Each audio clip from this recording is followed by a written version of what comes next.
All right. Hello, NHL gamers, and welcome back to ECL Talk. This is our third episode, and while we haven't come up with a name yet that rivals Lost in the Echo, I'm sure we'll figure out a name once we know how the episode turns out. We will be recording in a different manner today. Previously, we've used PS4 party software. And today we will be using Skype call, so hopefully, as we said last time, the sound quality will be better. I'm Alpha Furion, and with me I have, just as always, vSilenttio. Say hi. Hi. Nicely done.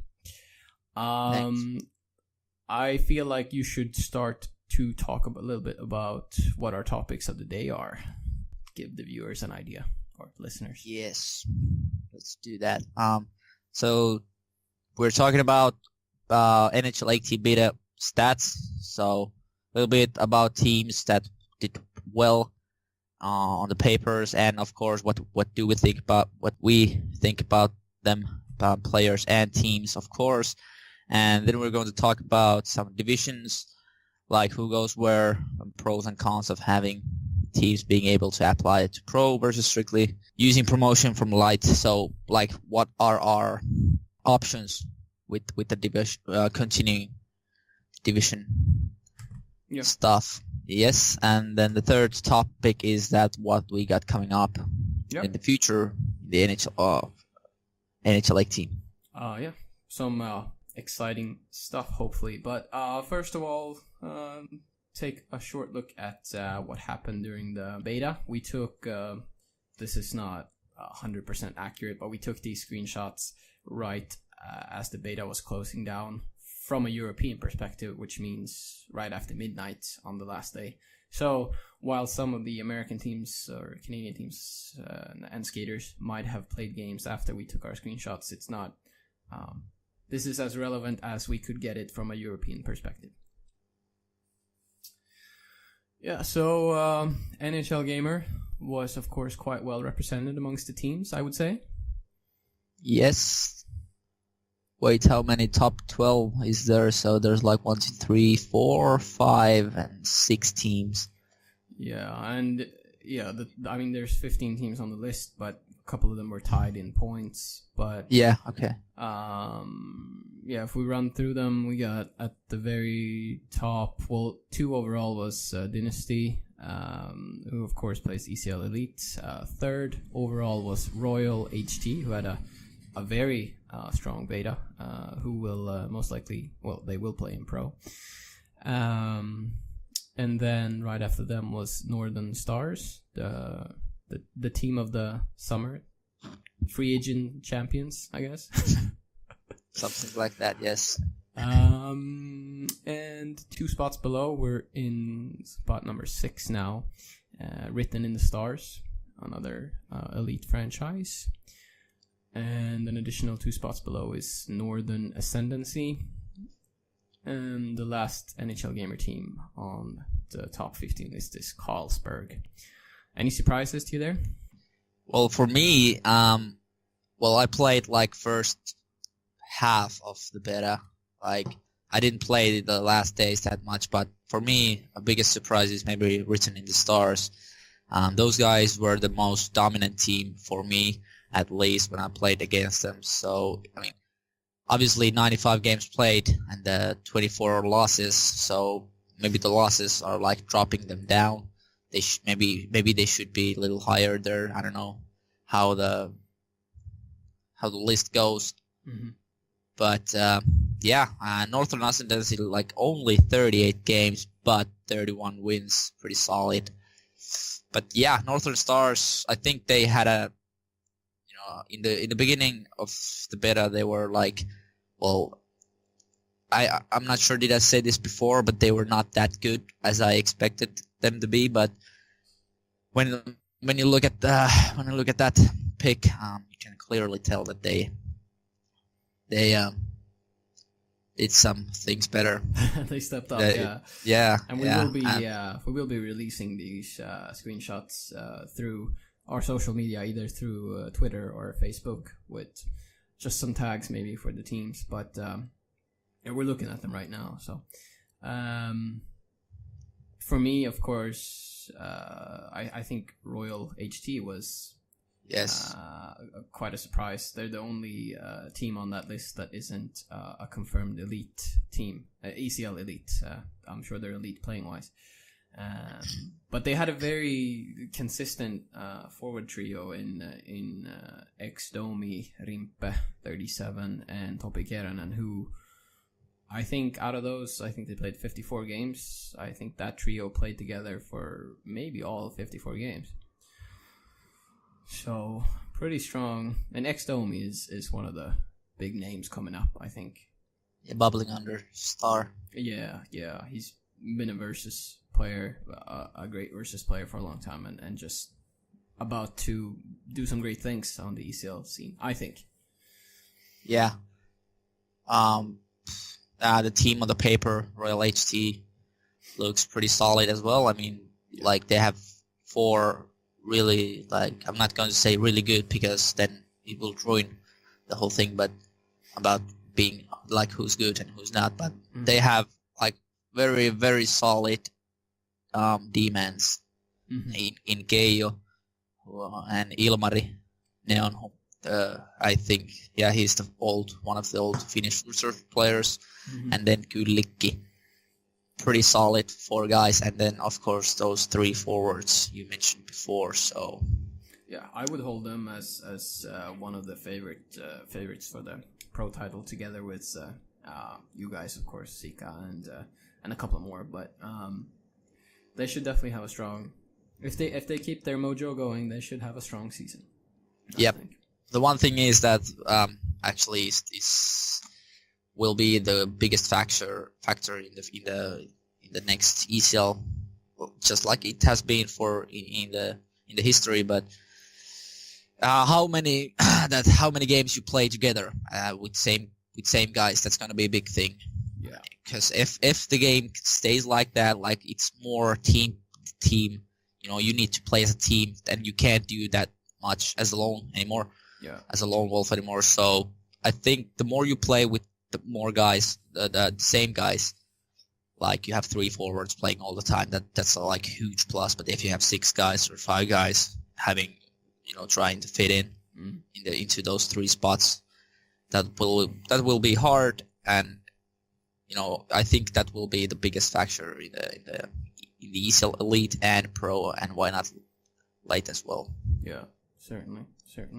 And we haven't talked that much now about Carlsberg or Dynasty, but both, from my part, I can say that we had a very, very bad, well, a slow start, let's put it that way. We had a slow start and then got, as you say, which ties into the theme of chemistry and playing together as we played more and more games. I think we ended up on 97 games played.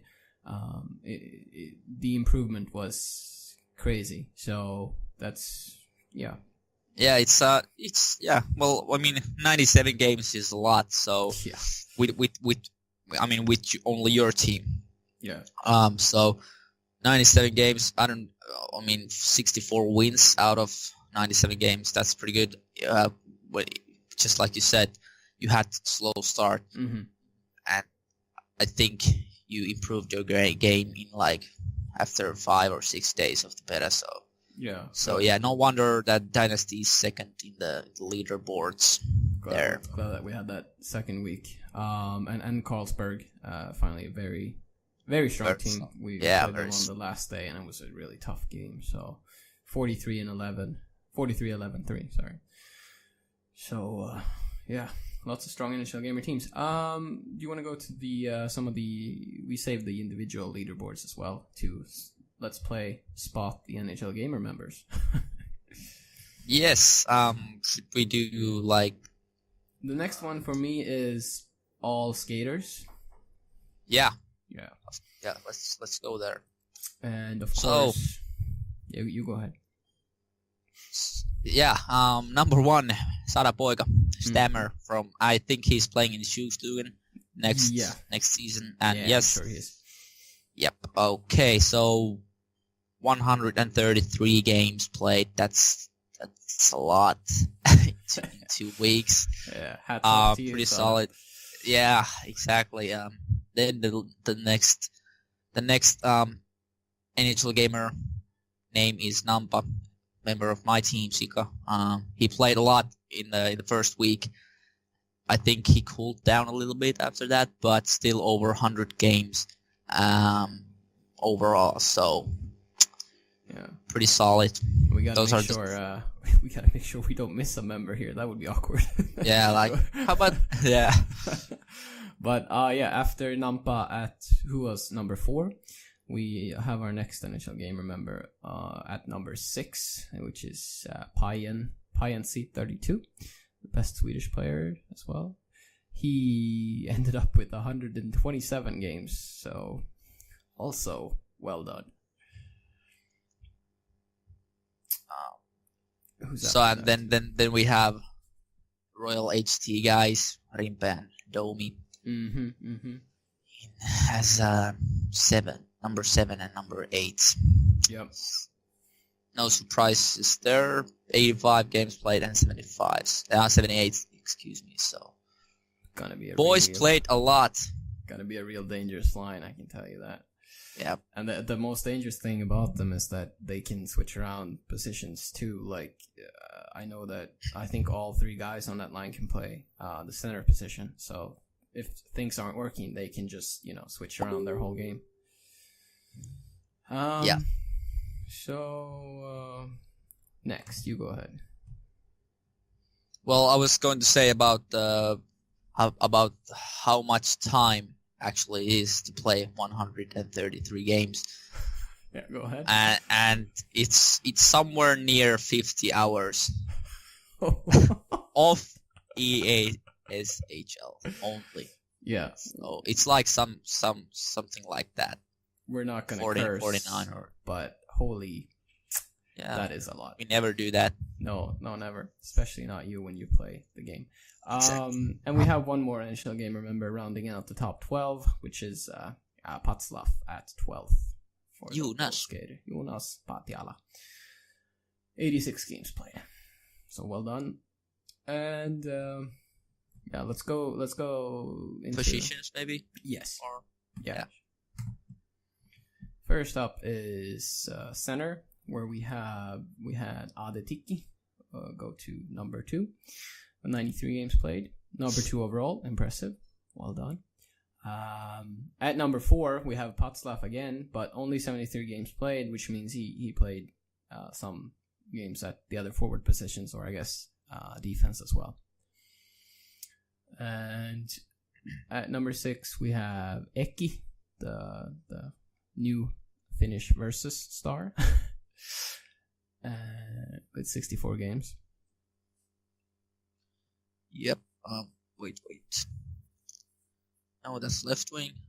Saw the boy guy's left wing, by the way. Just saw that. I was like, didn't he play center against us? And he's like not on the center list. I was like, what? But yeah. No, we're at center. So after Eki, ex-Domi again. Yeah. Pretty solid. Mm-hmm. 55 games as center.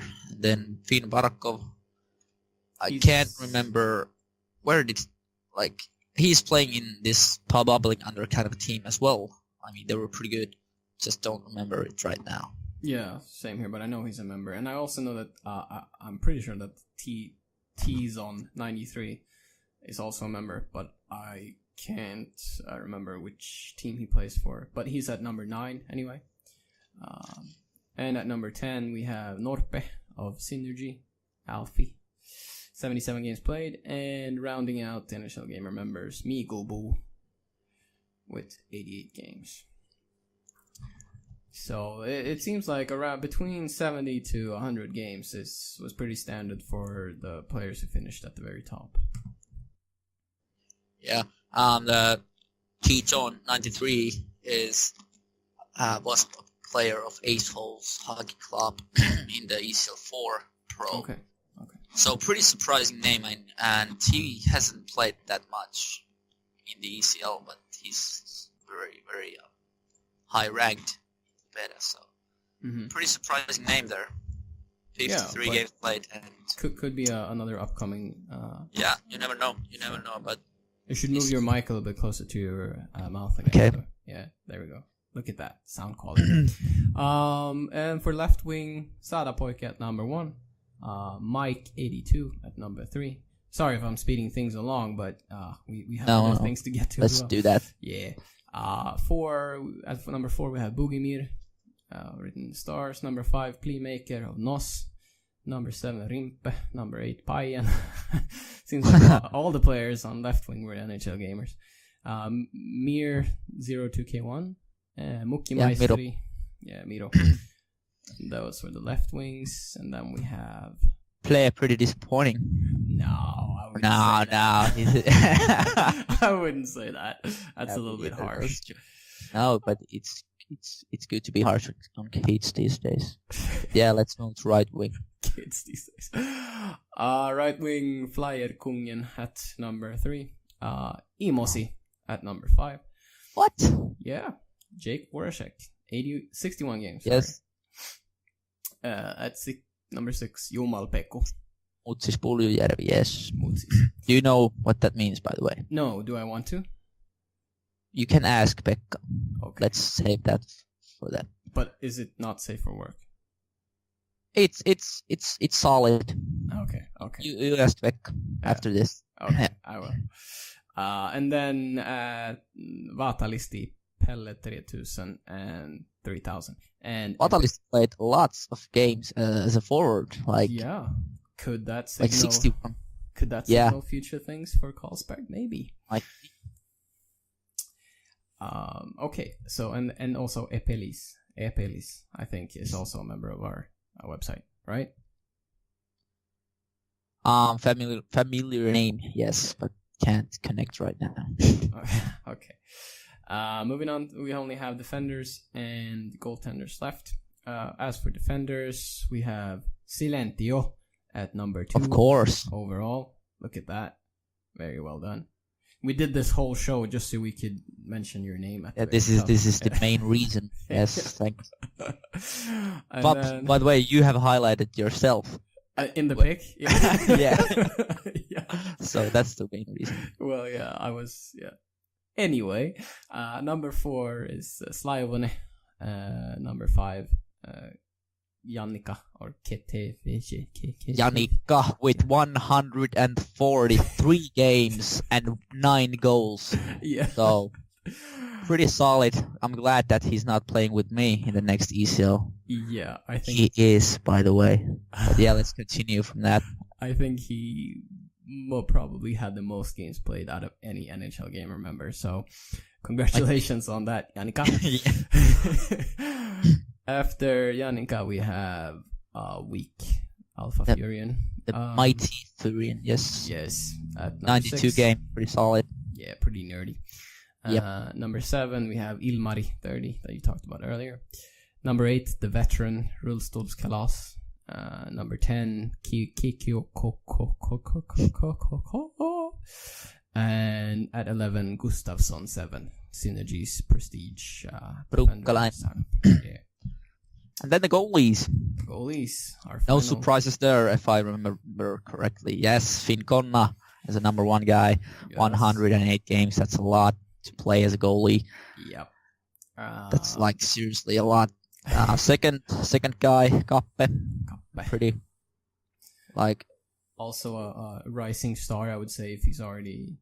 Well, he's not already counted as a star, but he's moved up quickly. He's moved up quickly. Number 3, Tauri, 64. Number 4, the Wild Russian. Congratulations on the Mike Green jersey, by the way. And then Yihu, 86. The goalie of Royal HT. Mm-hmm. Hullued, which is goalie of Shameful Knights. Sunday, 95. AC Tiska. Ringda King. Mylan Gaming, who's actually Northern Stars, I guess old goalie or replacement goalie or new goalie or something like that. Right. Yeah. I think that was it, right? That was it. Yeah. We already had a pretty long discussion about that, but let's keep it moving. Yeah. We wanted to talk a little bit about the divisions. We all know ECL 5 is coming in about 2 months time in October, and we will need to fill the elite spots and the pro spots. And obviously at this point there are no teams have officially folded. There are 16 teams in elite still, and 32 or 31 teams for pro. I think one team folded there before the end of the season. So technically we still have a full roster, if you know what I mean. But obviously we've seen and heard on the forums and through various parties that some teams are folding. That's a fact. That is true. So the process then becomes, and this is, by the way, there's been no official word yet. We haven't had any, there's been no confirmation on how this will work. But the discussion we wanted to have was a little bit about the pros and cons of promoting and regulating or moving around different teams, I guess. Because, I don't know, what are your thoughts? I guess Elite was pretty clear that you need to, what we're going to do. Yeah, I mean, there's going to be 1 or 2 teams folding. I'm pretty sure that will fold. And, we can say perhaps probably the names. So Limitless and maybe Nordic Light, not sure though. But I read this somewhere, I heard this somewhere, and lots of people have been talking about it. So I'm not sure, but at least one spot. And the most talked option is that the team that's going to step into Elite from Pro is the team with most playoff wins from the ECL 4. Yeah, for Pro. The team who was closest to actually being promoted. And for Elite, I think that makes complete sense because in my opinion, Elite there should be no way to apply your way into Elite. There should always be on merit on what you did the previous season. Yeah, exactly. But it becomes a bit trickier when you move to Pro because, again, we're not going to name team names in Pro because there's a lot of teams there, but there's been indications that anywhere from 5 to 10 teams maybe could potentially not fold. Some of them fold and some of them will have to move up to Elite. So there could be 5 to 10 spots open in Pro. That's a lot. Seriously, when you have 32 teams in the Pro and you have 10 spots open, that's lots of work to fill them up. Yeah, and the discussion then becomes if it's reasonable to go completely in the same direction that you did with Elite and Pro, and ask if the light teams who made it the furthest in the playoffs are interested in stepping up to Pro, or if there is a merit to having established teams or new teams, newly formed teams with elite players coming in to preserve the quality of the Pro competition. I mean, it's there's pros and cons for both ways, but it's a tough discussion. Surely is. And I think it's one of those things where you can't go 100% right or 100% wrong. So yeah, I mean, especially if it's nearly if it's 10 teams. I mean, yeah. If you to be honest, it would be wrong to get those 10 teams from ECL Light because it wouldn't be fair. Let's face that. 10 teams, without playing a single game, 10 teams from Light, they didn't win anything to deserve it. So why we should do it? But one thing for me is that those stats, what we just discussed about. So it's going to be 1 month after the launch that ECL 5 is going to kick off. Was it like that? Yes. Yeah. So, I mean, the most active teams that have really good records. Like, I mean, those are going to matter in my eyes because it's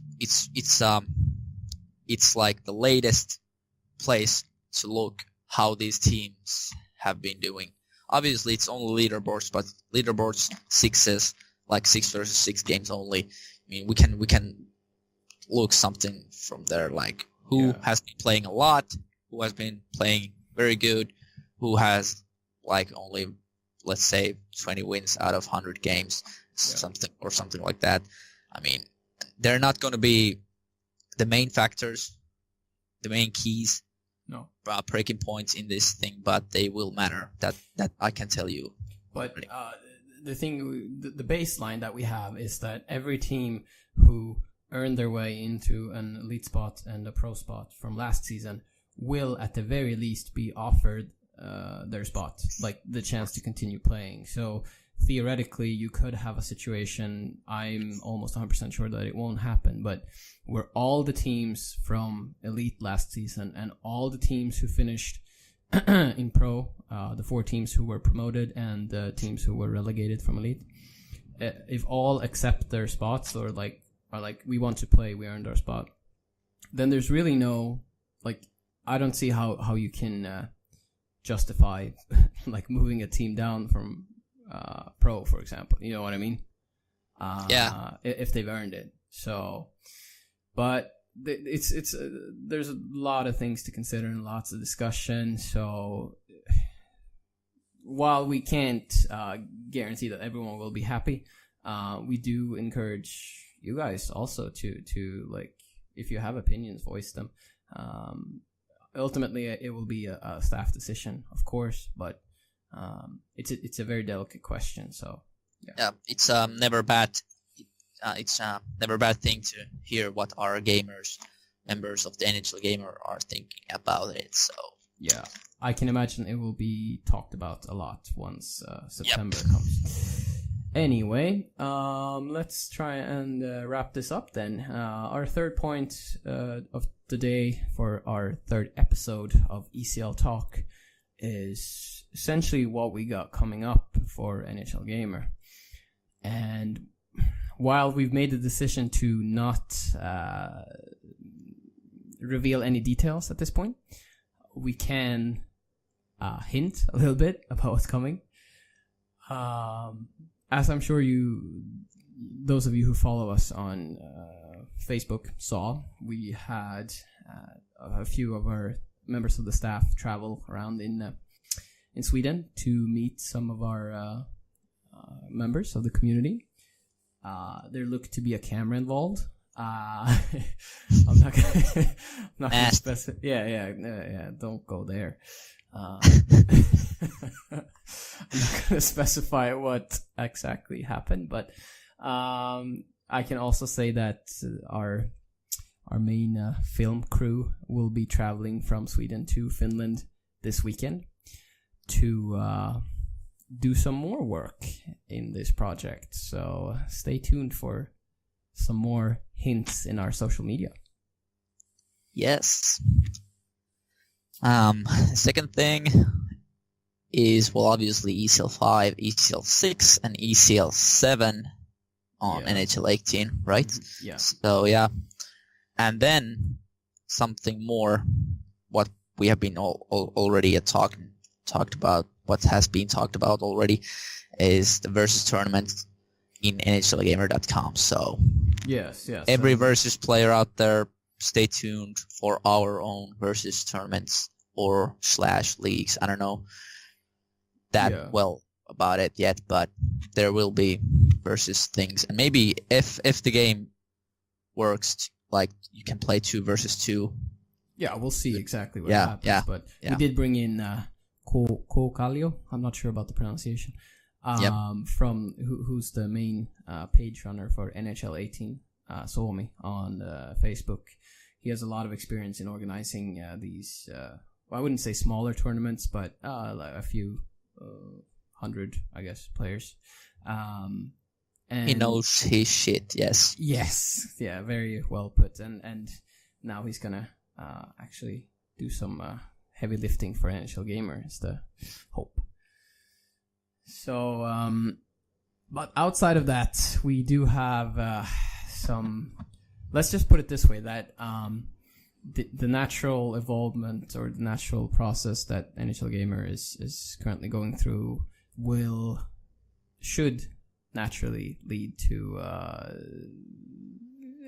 being featured in some more live settings. We did have our NHLGamer on the road video series while we visited IS Cup, and just let's put it this way: you'll start to see NHLGamer out there a bit more, not just on the webpage. Yes, you will see more NHLGamer on the road. So maybe that could be another thing you could comment on at the video comment section. What do you think it is? What do you think is coming? What do you hope is coming? So, a few things you could leave your thoughts on the divisions and what's coming up. What do you think it is? Yeah, I mean, and in general, please let us know what you guys think about what we are talking about. Like, we want to know what our listeners are thinking about us. So it's third episode, and we've got lots of good positive feedback, and of course some bad feedback. Not bad, but about the sound issues. Like that's good to have also. So just bring it on. Yeah, and we were planning on bringing on guests as early as this third episode, but it didn't turn out that way this time. But I wrote it on Twitter, but we want you to get in touch with us. If you want to be a guest, we want you to be active and contact us and tell us if you want to be a guest, why you want to be a guest, like what do you want to talk about, because we really appreciate the communication when you're being active and you want to be on the show. So yes, exactly, because then we know that you want to be there, but we don't want to ask anyone to, because then we can't be 100% sure about it that you want to be there, and you have lots of thoughts on stuff. So contact us if you want to be in ECL Talk. Yeah, and that said, we have had a few people get in touch already, so we do have a few guests in line or lined up, so to speak. So you'll see more guests in future episodes, but this is already our longest episode. I think it's up to almost more than 30 minutes. So we're not going to keep you busy all that much more. But keep the feedback and comments coming. And of course, don't forget to subscribe to our YouTube channel and our other social media, because any growth there that's visible, really helps the NHLGamer project in general. So, unless you had anything more to add? No, just keep calm and stay gaming, boys. I guess that's our new outro. Thank you. That was all for ECL Talk 3. See you next time. See you next time.